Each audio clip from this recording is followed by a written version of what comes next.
So today's probably going to be a shorter video than normal, but I wanted to go over a very common question that I get asked, and it is, what should my DM journey be? That's the essential, big thing of the question is, what should I do if I want to start being a dungeon master? And so I came up with kind of like a little roadmap, and I'm going to explain each of the steps on that roadmap to you. Also, there are two cats back there, but one of them is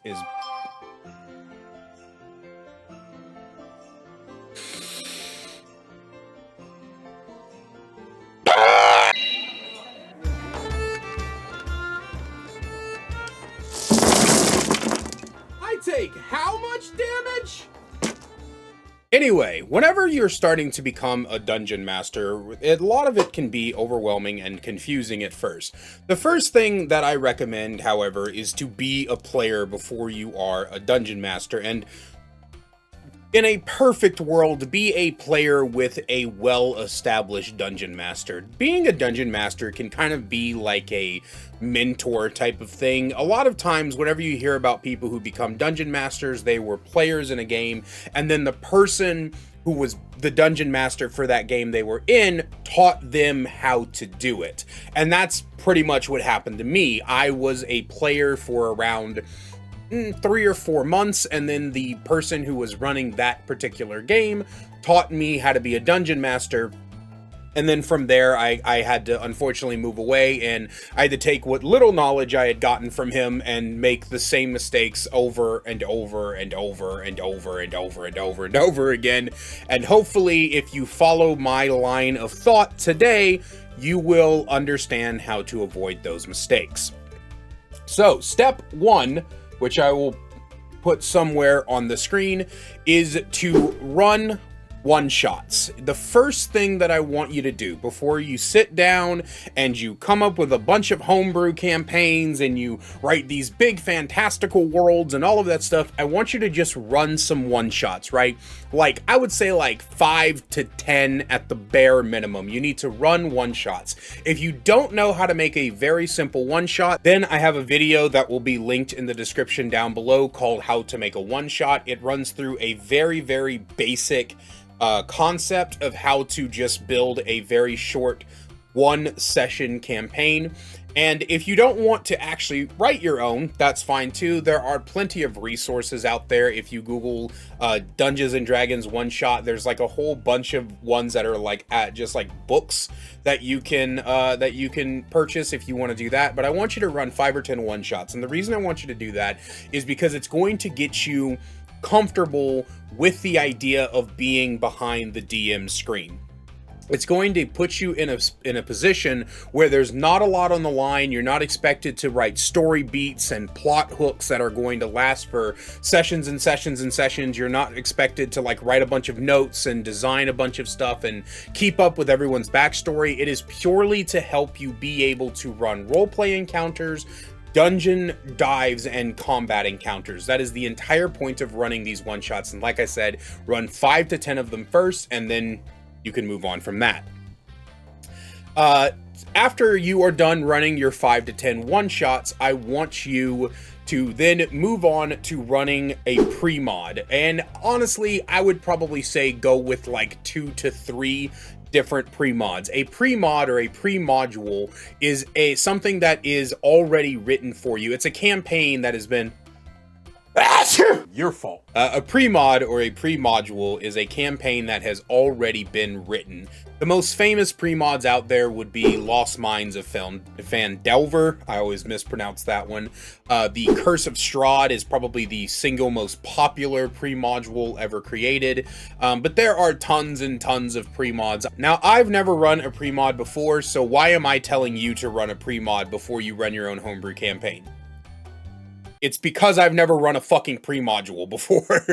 There are a lot of mistakes that you make as a dungeon master that are easily avoided if you know how to actually do things going into the game, right? If you start with a homebrew campaign right off the bat, you're going to find yourself either undershooting encounters or overshooting them. And what that means is combat encounters will either be way too fucking weak because you're petrified of a team party kill, or they're going to be way too fucking strong because you overestimate what your party can actually do. Running pre-modules allows you to understand how to counterbalance what your characters are capable of and what they can actually handle. It allows you to understand that kind of flow, because all of the books will have things like charts, right? So let's say there's a variable encounter where your party is going to be coming across, say, a horde of city guards, right? They are surrounded by guards when they're trying to leave a city. A lot of these pre-modules will be like, okay, if there are 3 players, then roll, 2d4 for guards. If there's 4 players, roll 3d4 for guards, or something like that. They basically teach you how to understand how to read what the players are going to be facing versus the number of players that you have. And after a while of running one-shots and pre-mods, you'll also start to learn what all the classes are capable of, so sometimes you can tweak that a little bit. But basically, pre-modules just teach you how to do that for combat encounters, and then they also teach you how to put story hooks in front of your players. They teach you how to design NPCs that will work with your players. And yeah, it can be kind of difficult to work your player characters' backstories into the pre-mods that you're running, but again, I do have a whole video on how to do that specifically that will also be linked down below. Basically, if you're looking for advice on how to be a dungeon master, I have an entire playlist on how to do that, so you can check that out, linked down below. Now, after you've run your 5 to 10 one-shots and you've run your 1 to 3 pre-modules, the next thing I want you to do is to run your homebrew campaign. Hey, we made it! You get to write your own story, but do not write your own setting first. Before you even go off and start making your own world with all the cities and the maps and all of that fancy shit, I want you to stop for a minute and I want you to find a setting you enjoy. Now, if you've been running the modules like I told you and you ran the maximum, which is 3, then hopefully by this point you will have a setting that you pretty much, that you really like, right? Like, Strahd takes place in Ravenloft. Either Ravenloft or Ravencroft, I forget, but Ravenloft is a pretty popular setting. My personal favorite setting is Eberron, but you've got Eberron, you have Ravenloft, you have the Feywilds, you have the Sword Coast. There are so many different settings that already exist that are available to you through multiple types of supplements. There are tons of supplements in D&D, and if you don't want to use any of the official settings, then, I mean, back there, XP to level 3 is on the screen. If you watch his videos long enough, he will just like be like, hey, by the way, I'm sponsored by this setting that is being made. A Grimdark Hollow, I think, is one of them, that the Dungeon Dudes came up with. Just a ton of D&D YouTubers have released their own supplements, so don't be afraid if you don't fall in love with any of the official D&D settings. I just want you to use somebody else's setting with your homebrew story, and again, the reason for this is so that you can learn how to make a setting. Everything that I'm telling you is not because I'm trying to be difficult. I'm not trying to scare you off of being a dungeon master. I'm trying to prepare you to not make the mistakes that I made when I was a dungeon master. And unfortunately, there are some things that you can only learn about through trial and error. I did say back when I used to make D&D content that one day, probably at like the 10,000 subscriber mark on this channel, I will tell you guys about the worst campaign I ever DM'd.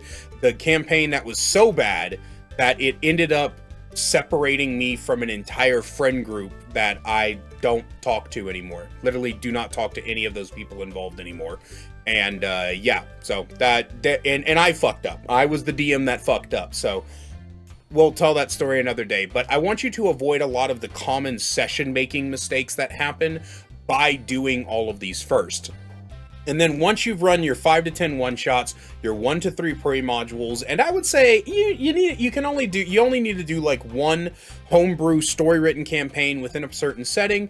Then you can move on to making your own setting and your own world, all homebrew, all completely, all the time.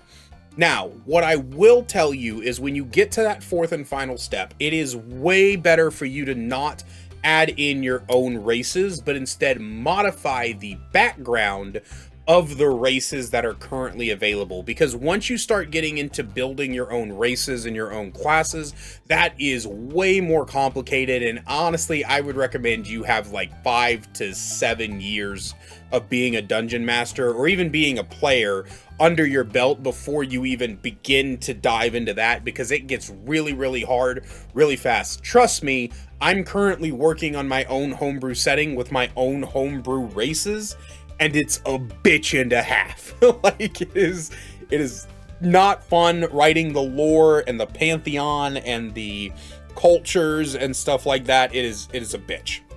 I've been working on that homebrew world for about, I'd say, 3 years now, and I just got finished polishing the humans, and they're one of like 10 playable races available in the setting. So, so I've still got 9 playable races to go. It's rough, but yeah, go on, write your own setting, write your own homebrew campaign, but use the races. And then, like I said, after about 5 to 7 years of Dungeons and Dragons experience, that's when I would say you could probably start going off, making your own classes, making your own homebrew races, stuff like that. I say all of this, and I lay all of this out, like I said, to avoid you making common mistakes, getting frustrated, and maybe even giving up, because being a forever DM is a curse. I fucking hate it. Thankfully, I'm gonna be a player very soon. I'm gonna be honest with you. I've thought about dipping out because there's a possibility that we won't be like playing for another 2 weeks, and we haven't even gotten through session 0 yet. But I'm so excited to be a player that I'm just like, fuck it, bro. I just want to be a player for the first time in like 7 years. It's crazy, man.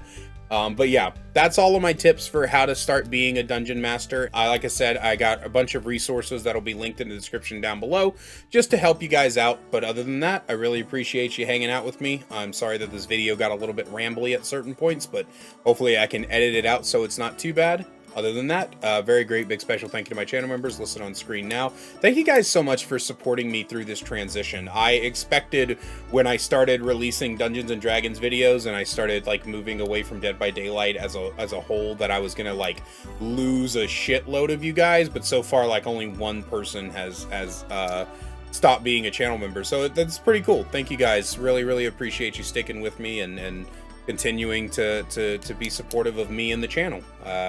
Really do appreciate it. And thank you to everybody who's watching as well. I know that this transition has been hard for some of you, but it's what I'm passionate about. It's making me happier. There's a whole world of things for me to talk about regarding Dungeons and Dragons, and once I get a hold of the 6th edition books, I have a lot of content planned once I get a hold of those books.